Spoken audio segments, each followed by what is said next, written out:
Live Maharashtra digital news, हक्कासाठी लढणाऱ्यांचा बुलंद आवाज।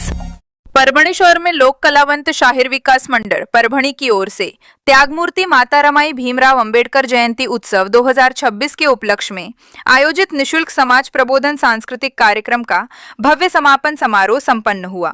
यह कार्यक्रम नगर परभणी स्थित रामजी सुबेदार सभागृह में उत्साहपूर्ण वातावरण में आयोजित किया गया। कार्यक्रम की अध्यक्षता आयुक्तानी अनीताताई सरोदे, विभागीय दक्षता समिति अध्यक्ष जिला कार्यालय परभणी ने की, जबकि प्रमुख अतिथि के रूप में आयुक्तानी रानूबाई वाइवर आयु, प्रेमलता साळवे सहित अनेक मान्यवर महिलाओं की गरिमामयी उपस्थिति रही। समारोह के दौरान समाज जागरूकता के संदेश देने वाले कलाकारों का विशेष सत्कार और सम्मान किया गया। पूरे कार्यक्रम में माता रमाई अंबेडकर के त्याग, संघर्ष और समाज सेवा के आदर्शों को याद करते हुए महिलाओं और समाज के सशक्तिकरण पर जोर दिया गया। इस कार्यक्रम को सफल बनाने के लिए मंडल के अध्यक्ष काशीनाथ उबारे, उपाध्यक्ष किशन सावणे, सचिव सुरेखा सार्वे सहित सभी पदाधिकारियों ने विशेष परिश्रम किए। परभणी में आयोजित यह समाज प्रबोधन कार्यक्रम प्रेरणा और जागरूकता का संदेश देकर संपन्न हुआ।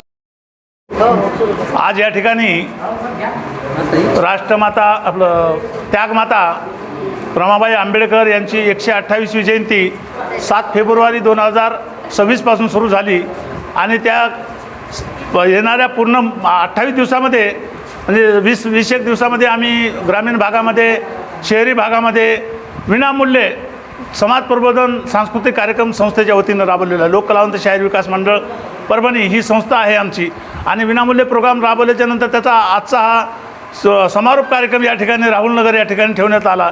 या कार्यक्रमाला बऱ्याचशा नगरातल्या महिला मंडळ होत्या।